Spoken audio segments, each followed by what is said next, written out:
A good coach will remind you of what you set out to do and then push you to get it done. A good coach will demand more of you so that you can demand more of yourself. And this is why coaches are so critical. Welcome to the Waste No Day podcast, a podcast specifically for and about the home services industry as it relates to plumbing, heating, air conditioning, and electrical. More than a podcast, Waste No Day is a credo, a determination, a mindset.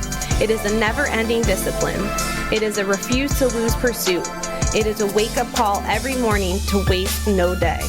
Now here's your hosts, Brian Burton and Nate Minnick.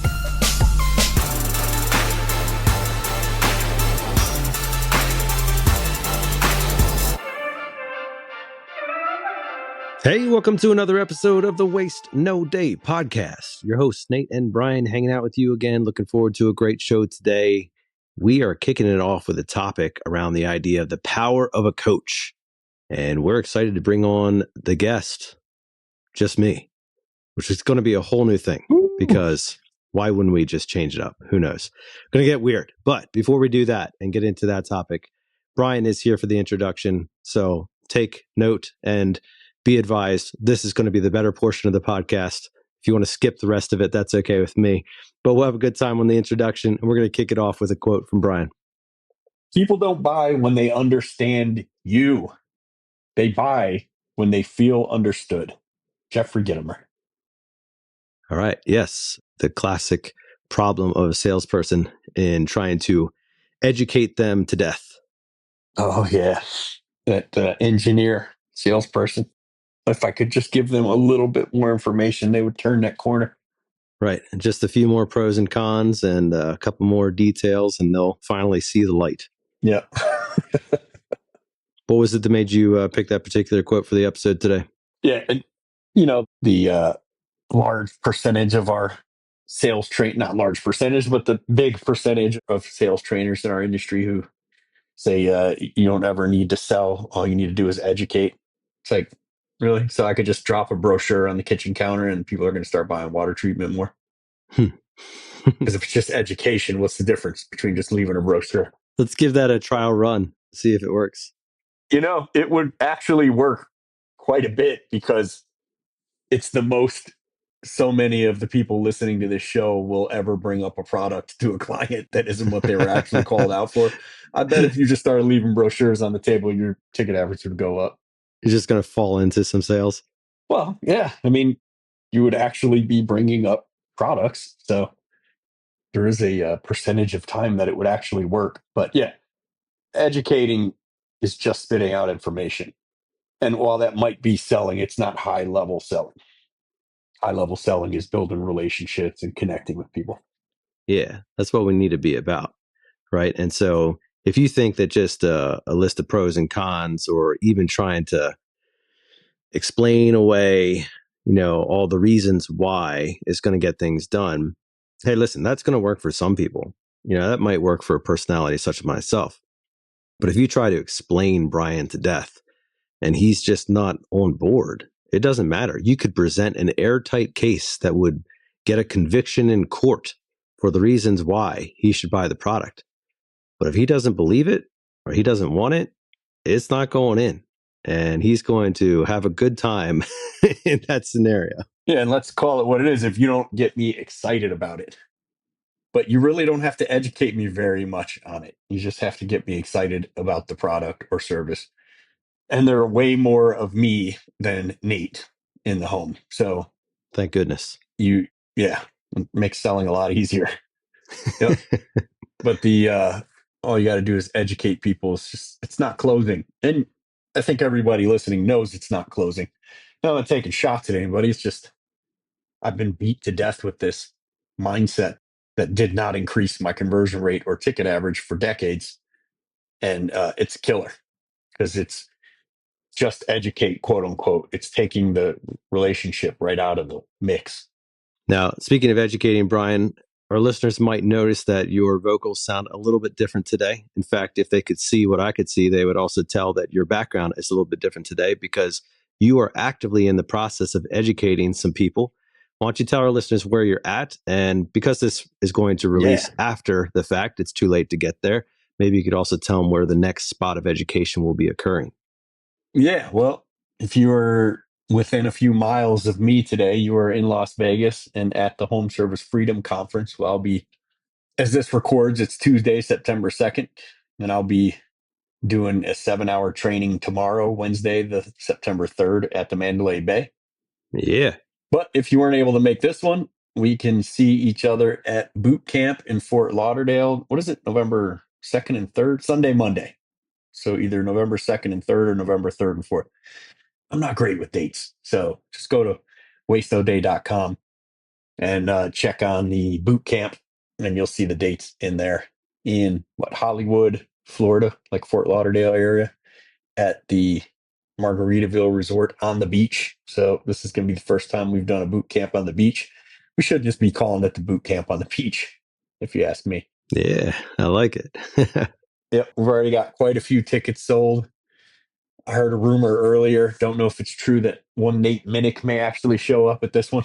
Actually, the rumor was me asking Nate and Nate saying no, but it's early. Well, yeah, I'm sure it's going to be a great time, Brian. And what a great time to be in Florida. Just as the crisper air is getting to the majority of the rest of the country, you can go soak up the little bit remaining of sunshine in Florida. If you are in the Blue Collar Closer community with us, that's bluecollarcloser.com, then you're a part of a contest right now where you can win a free ticket to boot camp plus a $500 Visa gift card plus a steak dinner with myself during boot camp. Join us for an intro, which is what we're doing right now on a Waste No Day episode, and talk about it. And a little training, 1-on-1 or 2-on-1 coaching with me and Nate. So if you're not in there, you have plenty of time to come through and win that contest because it just got started. Just join us in the Blue Collar Closer school community. That's bluecollarcloser.com. Aside from that, there's some pretty awesome training in there. Yeah, man. Weekly live get-togethers, role-playing, Q&A, all kinds of fun stuff. There's a classroom in there with a course that walks you through the entirety of a rock-solid presentation. It's really the community, isn't it? Well, all the community is for sure a massive thing, but all the archives of Wiser Wednesday exist in there and so much more. Got little video clips of Waste No Day. Yep. Probably 100 hours of Wiser Wednesday of the biggest names in the industry joining us for training sessions on video. Yeah, but the community is where it's at because there's 220 people in there right now. And if you have a win, you post it in there and everybody rallies around you. If you're struggling, you post for help in there and everybody rallies around you. People post role play videos in there and get feedback. It's a pretty cool group of people all over the world just trying to get better at what we do. If you have questions about any of this stuff, shoot us an email at service@wastenoday.net and we can get you hooked up. Any of this stuff that we're talking about. The podcast, Wiser Wednesday, Blue Collar Closer, Boot Camp, Freedom, whatever. Anything you got questions about, we can take care of you at that email. Service@wastenoday.net. Absolutely, Brian. Appreciate that. And you know what else we appreciate? We appreciate hearing from you listeners every single time as we bring up one of your reviews. It's that time of the show where we're going to highlight one of the lovely listeners, the Dozens and Dozens Club, as we affectionately call it. And who has taken the time to leave us a review today, Brian? Great show with very valuable insights. 5 stars. I really enjoy your show, and I will even take the time to take notes so I can come back later to review the information. I listen to multiple podcasts, but Waste No Day is one that I feel I am truly going to learn from. Thank you from myself and the dozens of other listeners. Doc Smalls. Excuse me, that's dozens and dozens of listeners. Thank you. He cut it short, just 1 dozen. Yeah, dozens of listeners. This is this guy listening back in 2021. What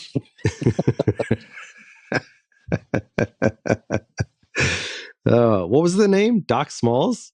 Doc Smalls, yep. I love it. December 31st, 2024. You're killing us, Smalls. Come Killing us, on, Smalls. dozens and dozens, man. And we figure we're probably up to 30 by now. Well, appreciate it. Yeah, we appreciate it, Doc Smalls. Thanks so much for leaving us that review. And for the rest of you who have not gotten to that part of the equation, we'd sure love if you did. And you can do that as simple as going to the podcast on the Apple podcast app, opening up the show, scroll down to the bottom, and you'll see a place to leave a review. We'd sure love if you leave us 5 stars and say something cool in the comments, especially if you are enjoying the show. Brian's enjoying the show as he shows me what his windows look like in the hotel there in Las Vegas. It's pretty cool. But it's time for us right now to leave this part of the show and get on to our guest, which is going to be none other than yours truly. And so let's get to that right now. Nate Minnick, finally. A Nate only episode. Like, what has taken so long? I'm thinking we do this once a month, buddy. You're welcome. Yeah, we'll see what the listener response is. Listeners, go ahead and get at us and let us know if you want more of it, if you want less of it. Yeah. If you want less, put public posts everywhere. If you want more, just shoot Nate a private message. Tell the world. Oh, I love it. Okay, very good. Or just shoot me a private message and I'll promptly talk you out of that and then delete it. Yes. All right. Enough of this. Let's get to it. So our guest today is yours truly. This is a training that I did for our team in Lancaster a couple months ago, and I thought it might be impactful for you today as we talk about the power of a coach. On a morning with a beautiful sunrise and a crispness in the air, I found myself on the verge of tears. I was utterly physically exhausted. I was emotionally drained. I was standing on the face of a snow-covered mountainside, looking up at what seemed like an impossible next step. Looking down wasn't much better either because of the weakened state of my legs. Broken in spirit and drained in body, I was stuck in an impossible situation. How did I get here? What amount of poor decision-making occurred along the way to result in such a debilitating outcome? The answer to that question started about 60 days earlier, as my wife and I were planning a family trip to visit her brother in the great wilderness state of Maine. We had been making it a point to have the kids visit their uncle each year, and it turned out to be an annual winter vacation for us. But this particular year, I got a text message from my brother-in-law asking if I would be interested in doing some hiking. Well, despite my day job and Brian's constant making fun of what I do behind a computer screen and Excel sheets, I actually do enjoy hiking and challenging myself to difficult trails for the reward of great vistas and, of course, the side benefit of proactive exercise. My brother-in-law's proposition? Summit Mount Washington. My response? Let's do this. Little did I know or understand what I was agreeing to with that answer. So I want to tell you a story of my experience one cold, wintry morning, March 25, 2023. But this story isn't just about a hike in the middle of the woods. It is about the power, the value, and the necessity of having a coach or a mentor in your life. In the context of one cold March morning, and in the time of this simple podcast, I want to share the impact a coach had in my life. Again, not just for the sake of story, but for the purpose of challenging you, our listener, to invite a coach into your life, and for the warning that if you don't have a coach in your life, you are potentially restricting your capacity for success and certainly extending your timeline to experience it. So let's jump in. Point number 1, a coach will challenge you. Some of us are risk takers, while others prefer the cautious side of life. Some of us drive on the yellow line, some of us drive on the white line. Our natural personality will influence our aversion or our acceptance of challenge. Besides risk, the human mind and body is generally designed to seek after comfort rather than challenge. We like our soft beds, our warm blankets, our Netflix and popcorn. We like our comfort zone, routine, and fairly predictable life. Given the choice between the flat road and the one filled with hills, we often opt for the level journey rather than the stress of the strain. But every time we choose the flat road, we miss out on both the growth experience of the challenge as well as the views and vistas that the hills bring. Translating that, the flat road is boring. It yields little more than an average experience. The hills bring about a spirit of adventure, a mindset of conquest, and the experience of reward far surpassing the level journey. Now, I didn't have a lot of experience with mountaineering, or even winter hiking for that matter. I generally like hiking in the fall time with moderate temperatures. I also had little to no experience with some of the tools and techniques that would be required to make the hike. But my brother in law challenged me just the same. How many of you faithful listeners have stepped outside of your comfort zone into a place of challenge or anxiety due to a friend pushing you or pulling you? Maybe it was karaoke in front of a crowd, or maybe you took up a public speaking engagement to a group. Maybe it was a physical feat that you conquered, or traveling somewhere new, or taking up a new hobby. Was it a good experience? You see, an intentional coach will challenge you, and challenge is good. You may reflect upon a time when the outcome was not pleasant, and sometimes that can make us shy away from the challenge the next time. I can think of many times when I accepted a challenge and got to the end of it only to have experienced embarrassment, frustration, or disappointment. While this seems like justification to make no your permanent answer, it is not. In fact, the rejection of challenge is the acceptance of complacency. The acceptance of complacency is the beginning of regression. The beginning of regression is crumbling of confidence and growth. And without confidence and growth, what are you left with for a foundation? You see, a good coach will challenge you to new experiences, new levels, new discomforts, and with each one, new results that will propel growth. And when you grow, you become more confident. And when you become more confident, you make progress. And when you make progress, you reject the status quo.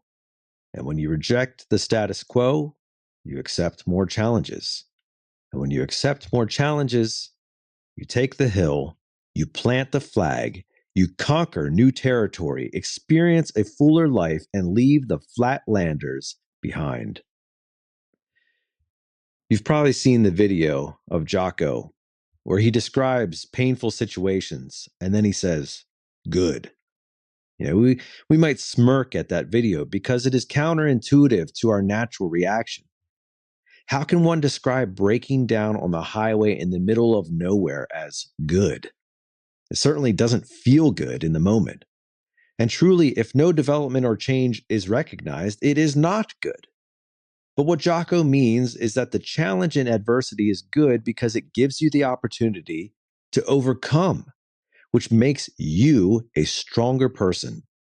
Not only does it make you stronger as an individual simply because of dealing with adversity, but it also makes you a smarter individual because you learn from the pain and take effort to eliminate it from the future.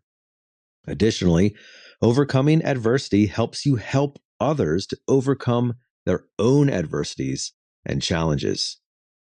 For decades, Team USA men's basketball was nearly unbeatable, especially after the NBA players joined in 1992. The 2004 Athens Olympic team, loaded with talent like Tim Duncan, Allen Iverson, and a young LeBron James, entered with confidence but lacked chemistry, leadership, and preparation. They lost to Puerto Rico by 19 points in their first game, an unheard of defeat, and ultimately settled for bronze, a huge blow to USA basketball's pride. After 2004, USA Basketball restructured everything. They brought in Coach K in 2005 to rebuild the program with a focus on culture, commitment, teamwork over star power, and a multi-year plan, not just assembling stars weeks before the games. Coach K built a culture of accountability and patriotism, working closely with leaders like Kobe Bryant, LeBron James, and Dwayne Wade. What was the result? At the 2008 Beijing Olympics, the newly formed Redeem team dominated the tournament. When faced with adversity in the gold medal game, which Spain kept close into the fourth quarter, they held strong under pressure and closed it out. They reclaimed gold and reestablished the U.S. as the dominant force in basketball. So, despite our default reaction to challenge and adversity, it is in fact good. And a good coach will push us to go farther. I challenge you to invite a coach into your life that will challenge you. Point number 2, a coach will train you. There are multiple ways to get to the summit of Mount Washington, including a road, speaking of our creature comforts. Our journey was to be on the Lionhead Winter Route, which required multiple modes of travel and preparation beyond just walking. This was all new to me, but I was up for the challenge. Now, my brother-in-law lives in Maine. Mount Washington is a part of the White Mountains of New Hampshire, not exactly next door. Additionally, my family, whom we were traveling with, wanted to go skiing, and so our plan was to wake up early, Saturday morning, do the hike, and circle back with the family to meet them at the ski slopes for the rest of the day. My alarm went off around 1 a.m. Saturday morning, and we groggily got out of bed and got our start on a 2-hour drive to the base of the White Mountains. We parked at the closed visitor center and began our ascent around 3 a.m. Now, if you're thinking that I had no business hiking in the dark in the middle of the wilderness on a trail I had never seen up massive elevations using techniques and tools I'd never used, all while trying to make a timeline so that we could ski with the family, if you think that sounds like a bad idea, normally you would be right.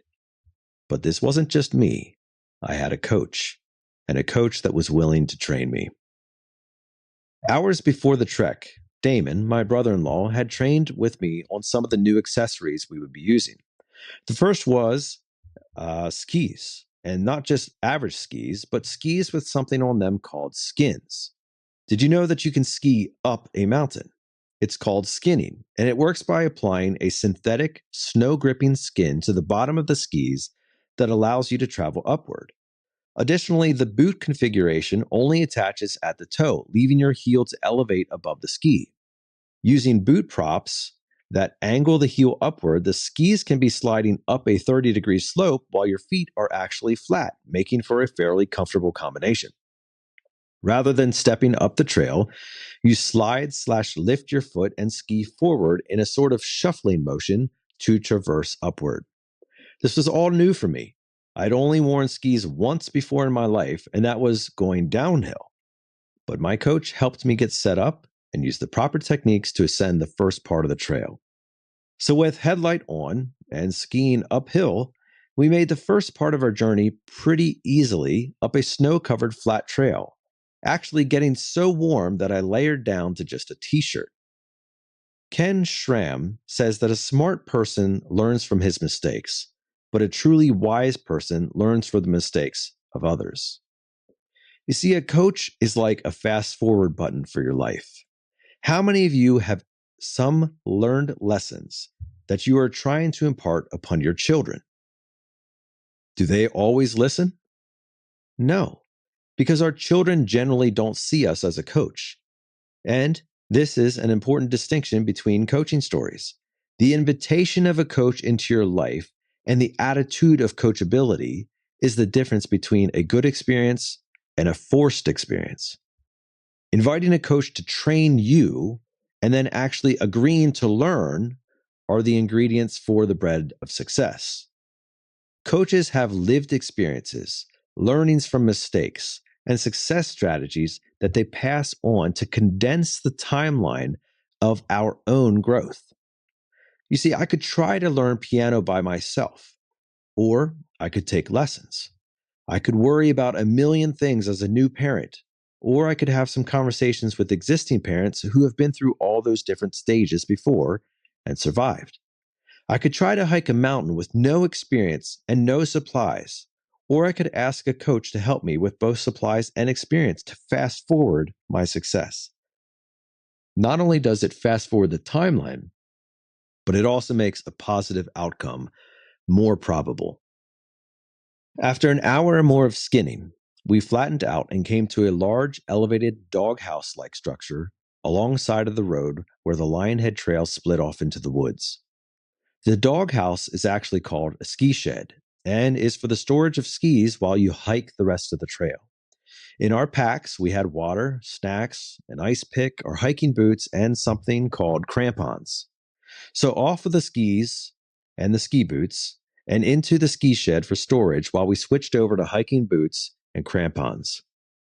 Now, despite the funny names, I hear you plumbers, crampons are simply describing ice spikes that cramp on to the bottom of your hiking boot. They lace up in a way that allows you to modify to boot size and style and to take off when you don't need or apply when you do. As we were switching over to more aggressive snow-covered trails, we laced up the crampons for our boots. This too was a new experience for me. I didn't know how crampons worked or how to lace them up, so my coach showed me new techniques and tools to accomplish a task that would have been impossible in normal hiking boots. Not only did my brother-in-law show me how to apply the crampons, but there was also a technique of use needed for steeper inclines that involved stabbing your toe, which has forward-facing spikes, into the side of the mountain to gain traction for the climb. Hebrews 12, verse 11 says, "No discipline seems pleasant at the time, but painful. Later on, however, it produces a harvest of righteousness and peace for those who have been trained by it." You see, sometimes instruction feels confusing, maybe even embarrassing or frustrating. I could have refused the advice of my coach and disregarded his training. I could have set course in my own way. I could have, but I would have paid the price for my ignorance. My coach was 11 years younger than me in age, but years older than me in experience. I had to humble myself to learn some new things. I had to at times feel embarrassed. I had to get frustrated over some things. But my coach taught and trained with the intention of my good and my success. And I listened and applied with the intention of my own success. The value of a coach's training is only as far as I am willing to let it sink in and succeed. The best advice in the world not adhered to is nothing more than meaningless words. So I challenge you, faithful listener, to invite a coach into your life that will train you, but also that you would be trainable. Point number 3, a coach will guide you. The easy part of the journey was over, and we headed up a seemingly indiscriminate trail through the forest. With few reference points besides previous hikers' tracks in the snow, we headed into the dark forest with our headlamps, packs, crampons, and hiking sticks. I had no idea where I was going. All the technique and training in the world would have just gotten me lost in the woods. What I did have was a coach who had made the ascent before and was willing to guide me on the trail. The terrain started off with a mild incline, but quickly turned into a very aggressive hillside that required the use of trees and rocks to propel or pull yourself forward. A hiking couple in front of us called it quits due to the difficulty and headed down.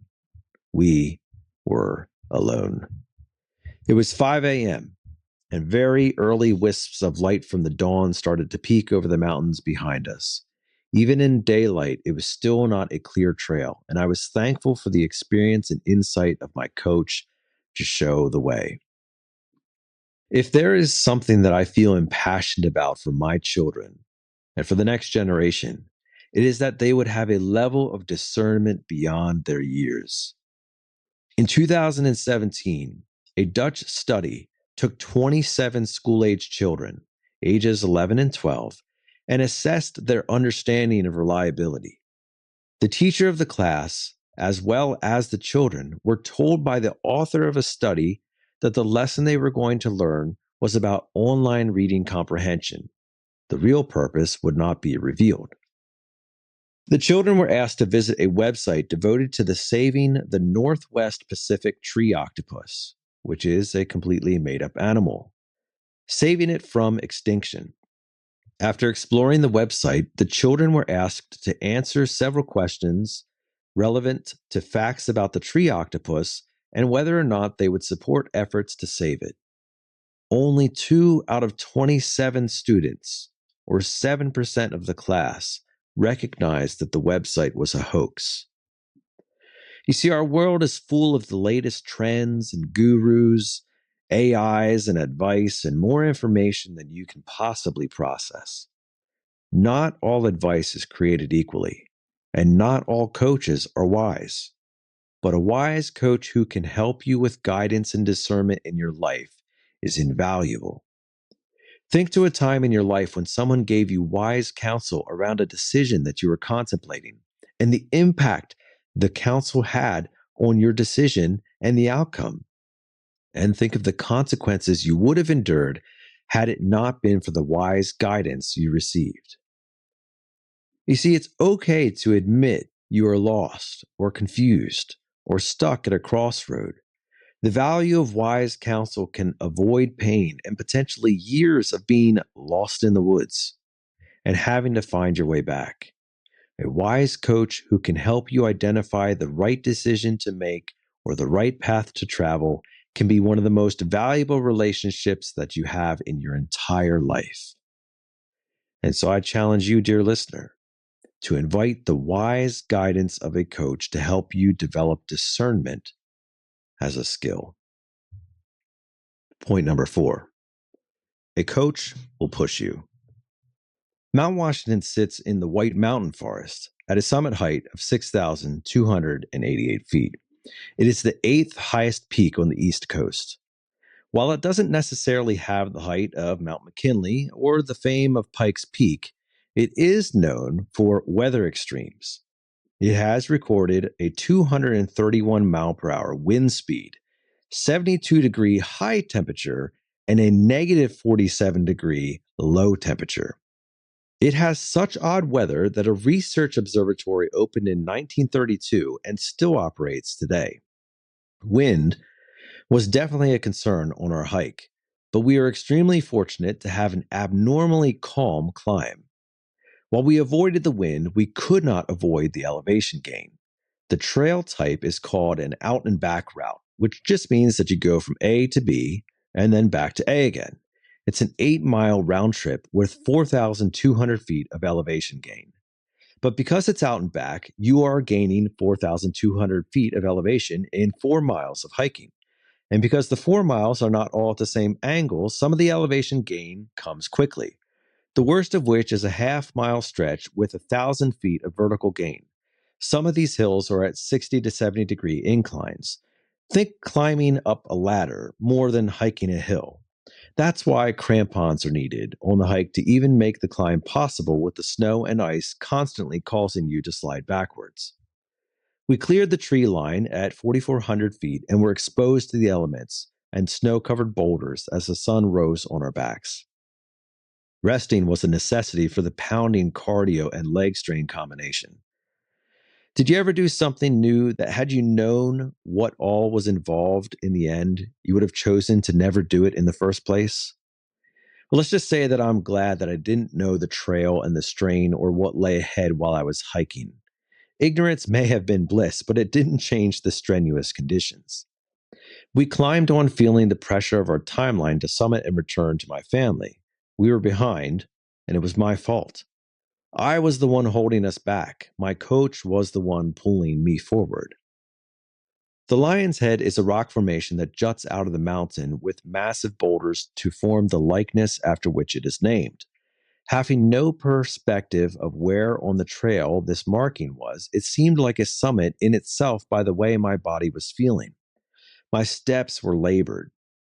My body was clearly drawing on fat reserves, which I have too many, but it was drawing on them nonetheless to continue the journey as I grew weaker. As we climbed over the lion's head, the definition of a false summit became apparent to me in painful reality. A false summit is a point along a mountain route that appears to be the true summit, but upon reaching it, the climber realizes that there is a higher point still farther away.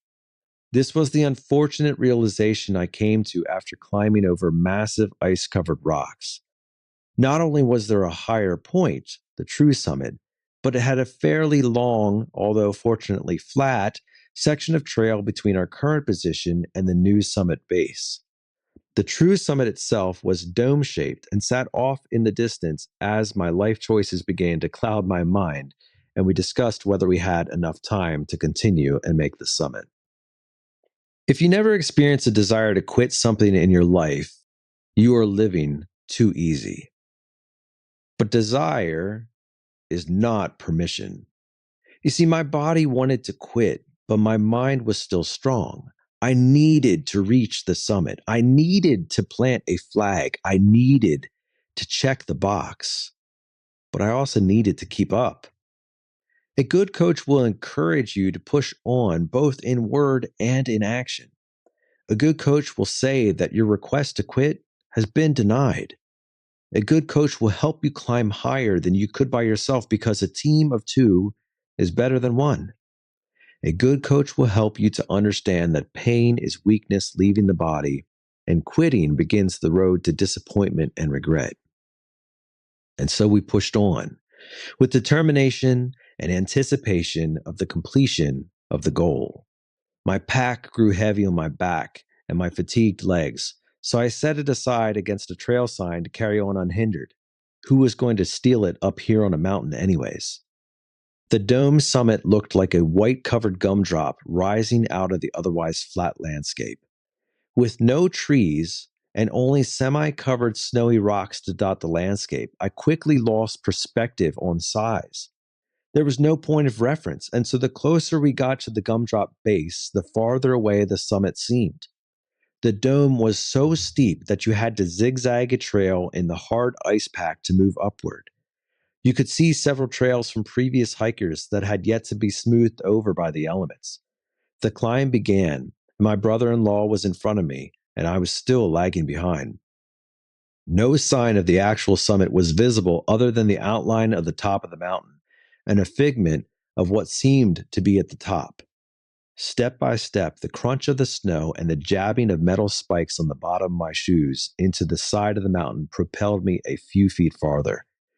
Turning around would ease the strain of pressing up, but introduce a new pressure of preventing myself from falling endlessly down the hill. My strength was failing. My endurance was ended. My will was dying. My brother-in-law had pressed on beyond my pace to the degree that I could barely see him anymore. And that is how I got on the side of a mountain, in winter, too tired to go up, too weak to go down. I was caught between the desire to summit and the inability to do so. I can tell you about a lot of details of the journey. I can tell you about the beautiful sunrise, the picturesque landscapes, the wooded hillsides, the calmness of a winter morning. But I cannot tell you how I would have gone any farther by myself. My will and my body had been spent, but in the far distance, further up the mountain, I could see a small red speck in the stark contrast to the whiteness of the snow. That was the coat my brother-in-law was wearing, and it was the sole reason that I decided to take another step. You see, a good coach will hold you accountable to the mission. A good coach will remind you of what you set out to do, and then push you to get it done. A good coach will demand more of you so that you can demand more of yourself. And this is why coaches are so critical. I feel confident that in my weakness of mind and body, that I would have surrendered.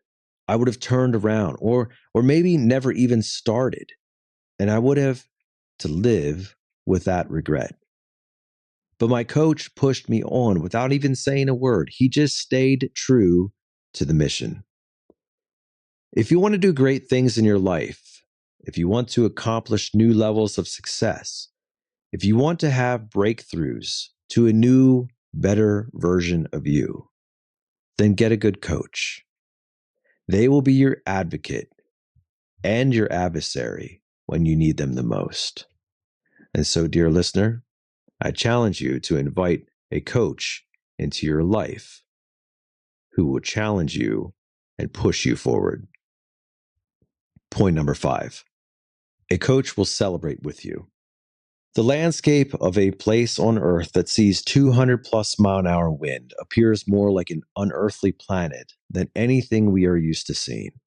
Icicles literally grew sideways on anything that projected out of the landscape.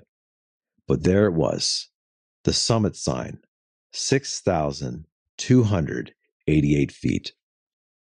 We had made it. They say that with a friend, sorrow is halved, and with a friend, joy is doubled. You see, a good coach is a friend to celebrate with and to celebrate your accomplishment. They are the cheerleader through the process, yes, but also in the victory. And how sweet it is to celebrate with someone who knows exactly how hard the journey has been. And so I want to leave you with this thought. In conclusion, opt in. Choose hard. But choose hard with a coach. Whatever your challenge, it will be harder than you think. You will get lost. You will fail again and again, and you will want to quit. It will take perseverance, but you will go farther, faster with a coach at your side. So choose wisely and then go and conquer. That's a wrap for this episode. I hope that you enjoyed it. A little bit different flavor than our usual episode, but nonetheless, this has been fun for me, and I hope that it was a motivational episode for you as we consider the idea of the value of a mentor. For those of you who enjoyed this episode, please let us know. We'd love to hear from you or share it around to somebody who you think could use a mentor in their life. And my personal challenge to you is, while many of you need to invite a coach into your life who's going to do all the things that we talked about on this episode, others of you need to invite yourself into the life of somebody else to be their coach. Now, that should be done with a mutual understanding of what you're trying to accomplish, but some of you out there listening have plenty of experience that you could and should be sharing with the next generation. Please don't hold back. We need people like you. And for the rest of you, challenge yourself to the hard and find a great coach to bring along the way. We'll leave it there with our weekly challenge to choose to wake up each and every morning and waste no day.